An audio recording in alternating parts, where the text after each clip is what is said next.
This is the Hellvi Mask, a crushed bronze face found under mysterious circumstances on the Baltic island of Gotland. Although its discovery began with illegal looting, what followed would unravel into one of the strangest and most important stories in the annals of European archaeology, which may be very important to the history of the British Isles and elsewhere. In the 1980s, a metal detectorist working illegally at the village of Hellvi found a badly corroded bronze object in two pieces.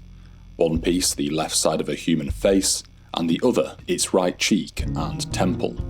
Rather than calling up the archaeologists and potentially incriminating themselves, the fragments were instead taken home, where they would remain for decades. Little is known from this point on, but it's suspected that the finder died sometime around 2009. The bronze pieces were then passed on to a family member, who was probably quite alarmed by what they had inherited. So, in the winter of 2010, the pieces were handed to the Gotland County Administrative Board. Strangely, when handed to the archaeologists, they identified the object as a broken Roman cavalry helmet, the only example found in Sweden, and only the second known from Scandinavia. The face was likely of Alexander the Great. Within the decorative detailing, Castor and Pollux appeared at the temples. Hercules, carrying his club and the skin of the Nemean lion, appeared on the forehead. Then there were the eyes. The original mask had open eye sockets for the wearer to, see things. But here, the sockets were filled with separately manufactured metal components, made of bronze, silver, and brass. Someone had evidently altered this Roman object after it had reached Gotland. The statue of a one-eyed man in Scandinavia should raise eyebrows. But thanks to the tomfoolery of the detectorist, the fragments had no archaeological context. Therefore, there was no way to know where the mask had been kept, what surrounded it, who had owned it, or why the eye had been replaced. So, in the summer of 2011, several fantastic archaeologists led an excavation at Hellvi. The dig was conducted by a team from the Gotland Museum under the direction of archaeologist Per Winderström, collaborating with Dan Carlson of Archaeology. At the site, they found a large three-aisled longhouse, around 30 metres long, occupied from the Roman era until its destruction in the 7th century, just prior to the Viking Age. Importantly though, Sweden, in the Roman period, was not occupied by the Romans. In fact, Gotland was among the most far-flung regions from the empire. Near a limestone hearth was a large post hole belonging to one of the building's roof supports.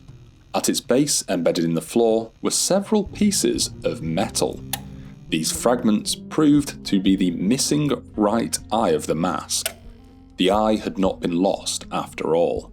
Instead, something far stranger had occurred. It had been removed from the mask and it had been deliberately deposited beside one of the building's supports.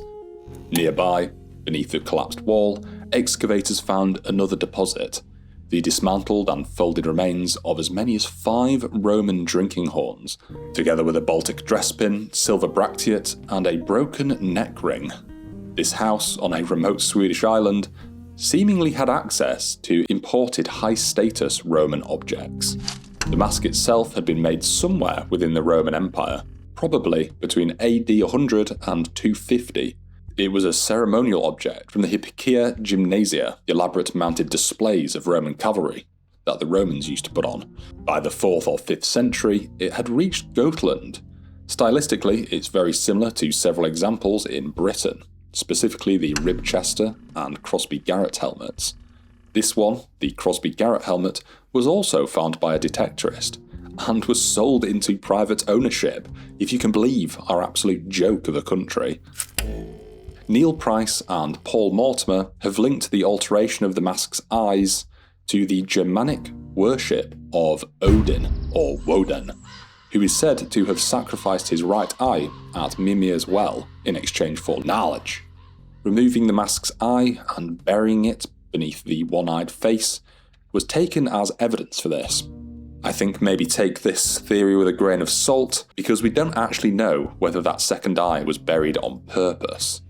But we know for a fact that helmets roughly duplicating Roman cavalry helmets were being produced in Scandinavia. Helmets that within a few hundred years would outshine even the most ornate Roman examples.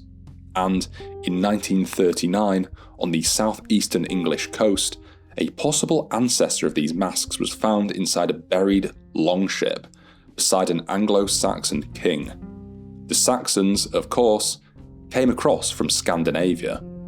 Yes, Sutton Hoo and its many famous objects can trace almost directly back to messy happenstance like this, where a Roman cavalry helmet somehow ends up in the hands of a Germanic tribe living on Gotland. In fact, the dating of the oldest phase of use at Hellvi actually post-dates Sutton Hoo, so while that ship was being buried, this Roman cavalry helmet was still hanging up in a Norse long haul.